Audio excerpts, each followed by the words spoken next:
Martha Washington, the woman behind the American presidency. Martha Washington's story is not only the story of the first American First Lady, but also the story of a woman whose quiet strength helped shape the early character of the United States. Long before the White House existed and before the role of First Lady had any definition, Martha Dandridge Custis Washington stood beside George Washington during the birth of a nation. Her life reflects resilience, dignity, sacrifice, and leadership at a time when women's voices were rarely recorded, yet deeply felt.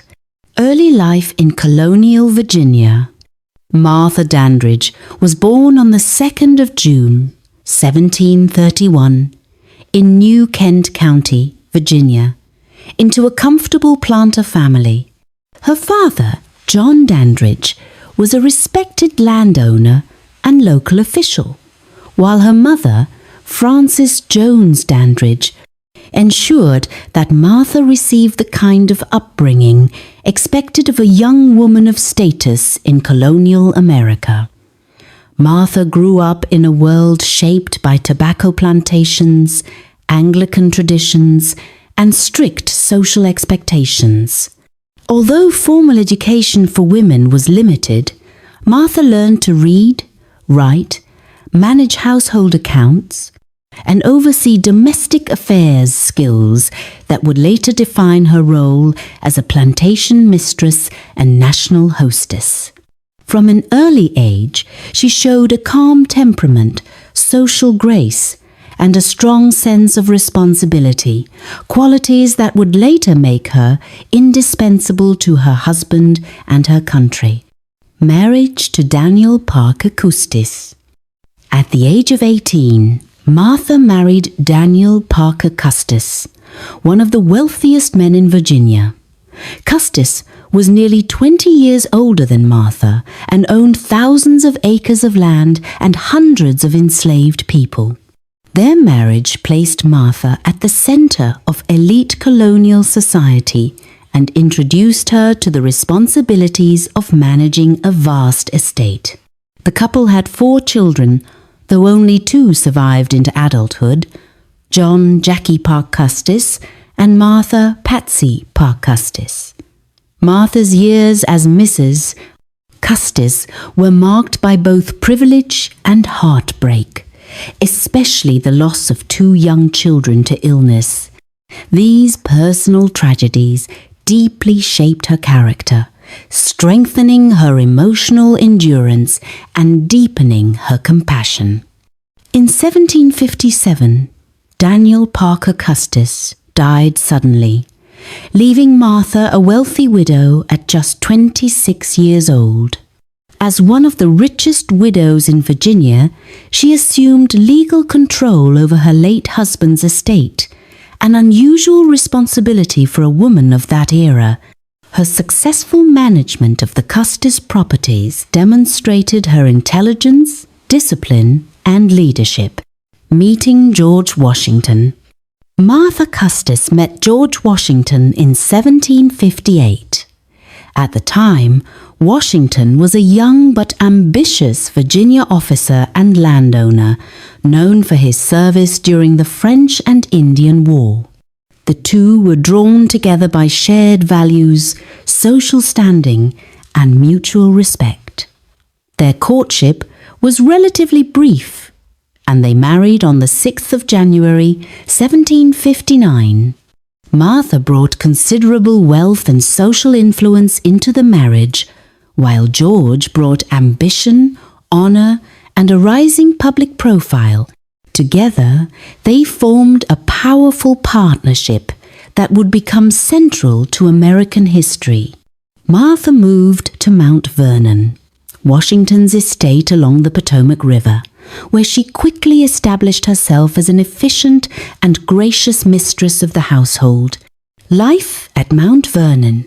At Mount Vernon, Martha Washington oversaw a complex household that included family members, guests, workers, and enslaved people. Her daily responsibilities ranged from supervising food production and clothing to organizing social gatherings and managing healthcare within the estate. Mount Vernon was not just a home, it was a working plantation and a political hub. Martha's ability to balance hospitality with order made Mount Vernon famous for its warmth and refinement. Visitors often remarked on her kindness, quiet authority, and sense of decorum.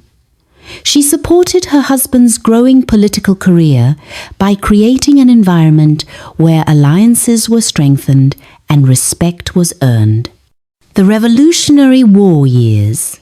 When the American Revolutionary War began in 1775, George Washington was appointed Commander-in-Chief of the Continental Army. This role demanded long periods of separation, hardship, and uncertainty. Martha Washington could have remained safely at Mount Vernon, but instead she chose to join her husband at military encampments during the winters. She spent time at camps such as Valley Forge, Morristown, and Cambridge, offering emotional support to George and providing comfort to soldiers. Martha organized sewing circles, helped raise funds, and worked to improve morale among troops and officers' families. Her presence symbolized stability and unity during one of the most desperate periods of the war. At Valley Forge, where soldiers faced freezing temperatures, hunger, and disease, Martha Washington's compassion and resolve became legendary. She listened, encouraged, and reminded the army of the cause they were fighting for. Though she did not fight on the battlefield, her contributions were deeply felt throughout the Continental Army.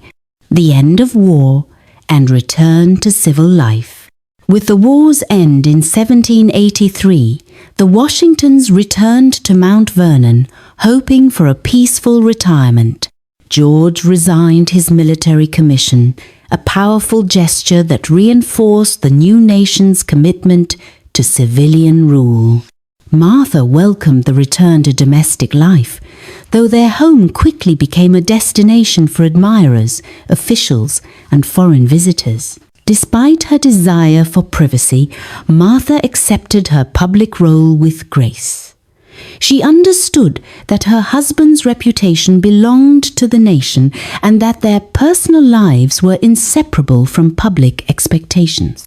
This acceptance marked the beginning of her transition into an unprecedented national role, becoming the First Lady of the United States. In 1789, George Washington was unanimously elected as the first President of the United States. Martha Washington did not seek this position and reportedly approached it with hesitation. There was no guidebook, no title, and no precedent for how a president's wife should behave. Martha established many of the traditions associated with the First Lady's role. She hosted weekly receptions, formal dinners, and social events that brought together political leaders from different regions and ideologies. These gatherings helped ease tensions and foster unity in the young republic. Though she never interfered directly in politics, Martha's social leadership had political importance. She understood the power of courtesy, conversation, and personal connection. Her receptions were inclusive yet dignified, setting a standard of Republican simplicity, balanced with elegance. Life in New York and Philadelphia. During George Washington's presidency, the capital moved from New York City to Philadelphia. In both cities, Martha adapted to urban life and the intense public attention that came with her role. Crowds often gathered just to glimpse her carriage, and newspapers commented on her clothing and demeanor. Despite the attention, Martha remained reserved and deeply private. She wrote letters expressing her longing for Mount Vernon and her discomfort with constant public scrutiny, yet she never allowed personal feelings to interfere with her duties. Her sense of responsibility to the nation outweighed her desire for solitude, personal loss, and family responsibilities. Martha Washington endured profound personal loss throughout her life. During the presidency, her son John Parke Custis died suddenly, leaving behind young children. Martha and George adopted two of these grandchildren, Eleanor Nellie and George Washington Parke Custis, raising them as their own. This responsibility added emotional weight to Martha's already demanding public role. Nevertheless, she remained devoted to her family, balancing motherhood, grandmotherhood, and national service with remarkable strength. Views on slavery and freedom. Martha Washington's life, like that of many figures of her era, was deeply intertwined with slavery. She lived in a system that relied on enslaved labor, and Mount Vernon could not function without it. However, her views evolved over time, particularly influenced by George Washington's changing perspective. After George Washington's death, his will provided for the emancipation of enslaved people he personally owned. Martha honored this decision and freed them earlier than required, reportedly out of concern for her safety and moral reflection. This act, while limited, marked a significant moment in the history of American slavery. Retirement and George Washington's death. After serving 2 terms, George Washington stepped down from the presidency in 1797. The couple returned permanently to Mount Vernon, hoping for quiet years ahead.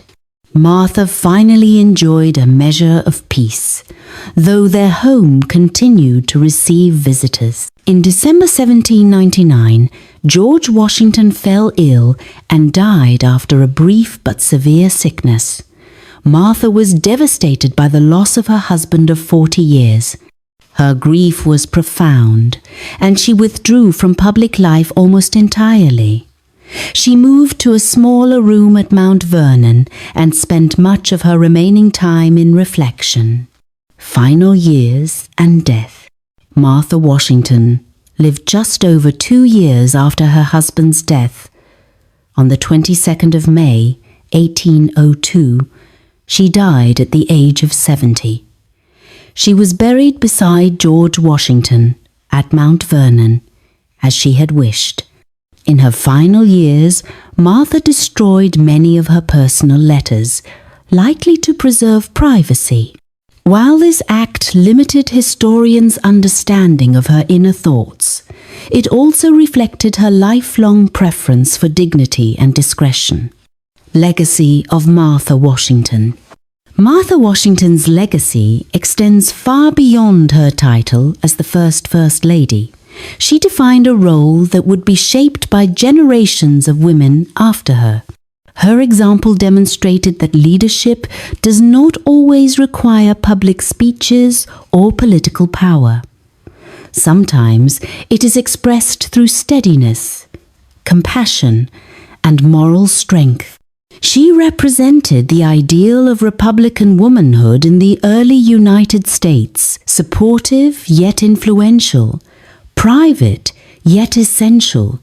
Her life reminds us that the American Revolution was not only fought on battlefields and in Congress halls, but also sustained in homes, camps, and quiet acts of courage.